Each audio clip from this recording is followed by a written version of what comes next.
Simula bukas, suspendido ang mga pagkukumpuni sa North Luzon Expressway sa gitna ng pagdami ng mga sasakyan ngayong papalapit ang Pasko. Sa Sabado naman, ang simula ng pagpapatupad ng bagong sistema ng pagkwenta kung magkano ang singil sa mga TNVS. Ating saksihan. Pahirap ang pagbubuk at tumataas sa singil ngayong holiday season. Ilan lang yan sa idinaraing ng mga pasahero ng mga Transport Network Vehicle Service o TNVS. At sa Sabado, December 20, asahan pa ang mas mataas sa pamasahe. Inaprubahan na kasi ng LTFRB ang Fixed Pickup Rate System na ipatutupad hanggang January 4. Sa ilalim nito, isasama na sa singil ang biyahe ng mga TNVS papunta sa pickup point basta't pasok sa 5-kilometer radius. Hindi tulad sa nakasanayang ang singil ay nakabase lang sa lugar kung saan sumakay ang pasahero hanggang sa kanyang destinasyon. Naiintindihan naman po namin yung hirap ng mga TNVS driver lalo na traffic ngayong holiday season. Pero mabigat pa rin po para sa aming mga pasahero itong fixed pick-up fare system.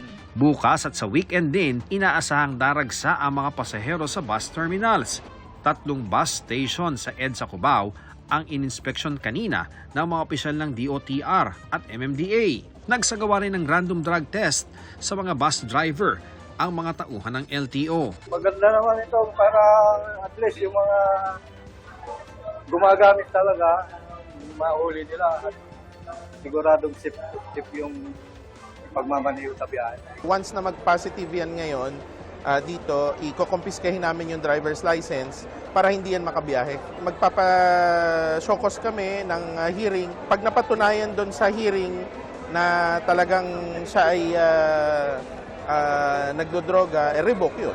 Ang pamunuan naman ng NLEX, nagdagdag na raw ng mga nag-iikot na bantay kasunod ng naiulat na insidente ng pamamato sa mga sasakyan nitong Lunes.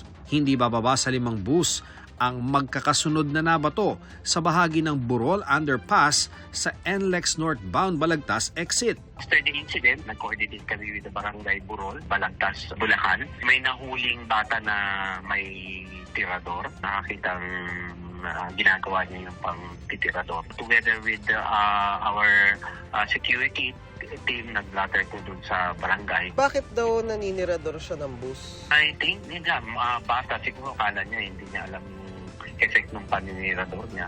Ayon sa NLEX, hinuli ang isang minor de edad na itinuro rin ang iba pang batang namato. Itinuturing itong isolated incident dahil matagal na raw na walang na-monitor ng kaparehong insidente. Nag-deploy kami na mas maraming security teams sa involving more frequently in the area.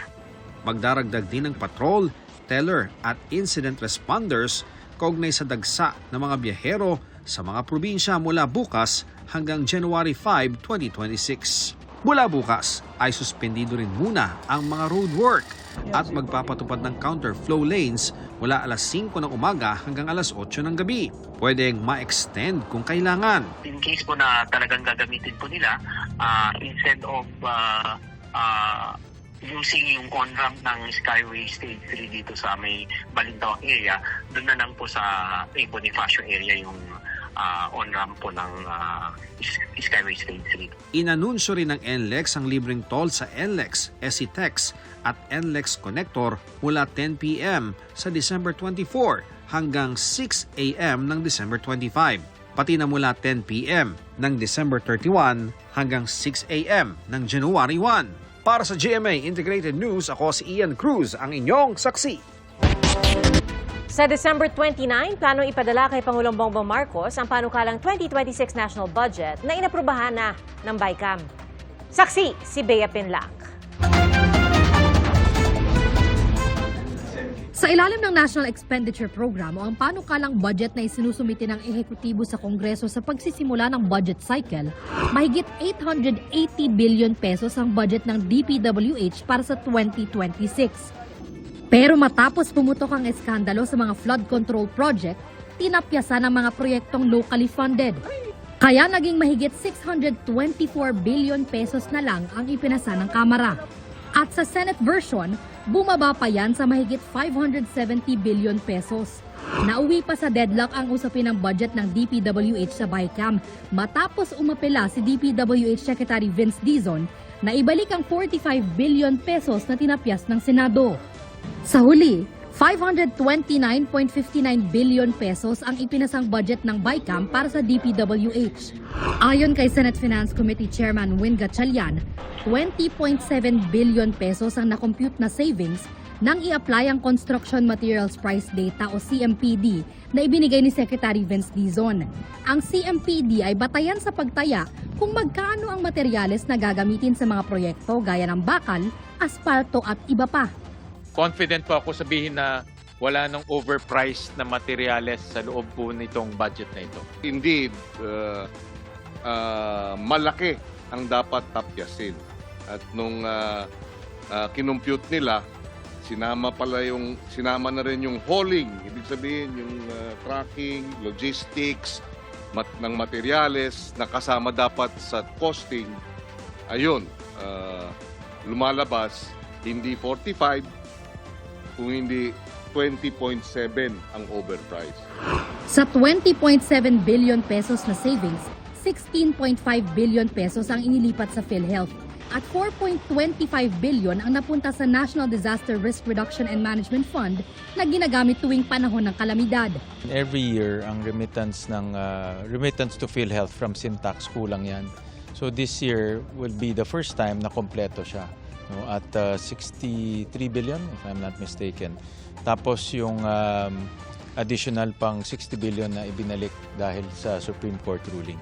So ang trabaho ngayon ng PhilHealth, siguraduhin na yung case rates taasan.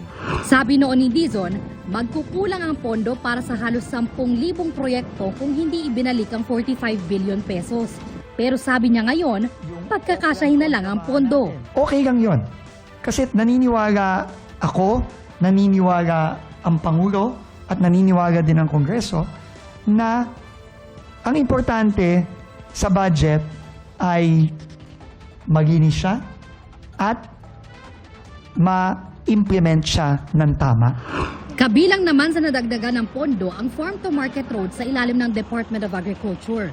Mula 16 billion pesos na orihinal na proposal, itinaas yan sa 33 billion pesos sa BICAM. Nung una, kinwestiyon ni Senator Ping Lacson ang listahan ng Farm to Market Roads na kulang daw sa detalye tulad ng coordinates at plano. Mag-i-inspeksyon daw ang Senado para mabantayan ang implementasyon nito. Pasado rin sa BICAM ang pinataas na pondo ng Assistance to Individuals in Crisis Situations o AICS na nasa 63.9 billion pesos. Tinaasan ito para hindi na raw kumuha sa unprogrammed budget tulad ng mga nakaraang taon. Isasama na rin kasi sa AIC sa mga benepisyaryo ng AKAP o ayuda para sa Kapos ang Kita program na tatanggalin na at hindi na popondohan. Kahit sa MAIFIP o Medical Assistance to Indigent and Financially Incapacitated Patients, aalisin na ang paggamit ng guarantee letter mula sa mga politiko para maka-avail sa programa. Target na maratipika ang BICAM report sa plenaryo ng Kamara at Senado at maitransmit ito sa Pangulo sa December 29, 2 araw bago matapos ang taon. Kung hindi mapirmahan ni Pangulong Bongbong Marcos ang budget bago matapos ang taon, posibleng mauwi ito sa reenacted budget. Pero pagtitiyak ng Senate Finance at House Appropriations Committee, synchronized na ang ginagawang review ng DBM para umabot sa 2025 ang pagpirma ng Pangulo sa budget. Nauna nang sinabi ng Palasyo na ayaw ng Pangulo na magkaroon ng reenacted budget. We just want to give the assurance that the executive has enough time to review. So as we finish the agencies, we already start sending to the DBM. Walang reenacted We can budget. now confidently say, ngayon natapos na po yung BICAM, there will be no reenacted budget. Para sa GMA Integrated News, ako si Bea Pinlac, ang inyong saksi. Tinawag ni Quezon City 5th District Representative Patrick Michael Vargas na nuisance ang isinampang 1 billion peso class action civil suit laban sa kanya kaugnay ng maanomalya umanong flood control projects. Git ni Vargas, politika ang dahilan ng pagsasampa ng reklamo. Napatunayan din daw sa pag-aaral ng Quezon City Government na walang ghost project sa lungsod. Ayon pa kay Vargas, oras na matanggap nila ang kopya ng reklamo at mapag-aralan na ito, maghahain po sila ng legal na hakbang. Inihain ng grupong United People Against Corruption ang reklamo kung saan respondent rin sina dating House Speaker Martin Romualdez, dating Congressman Zaldico at ilang tauhan ng DPWH. Mga kapuso, maging una sa saksi. Mag-subscribe sa GMA Integrated News sa YouTube para sa iba't ibang balita.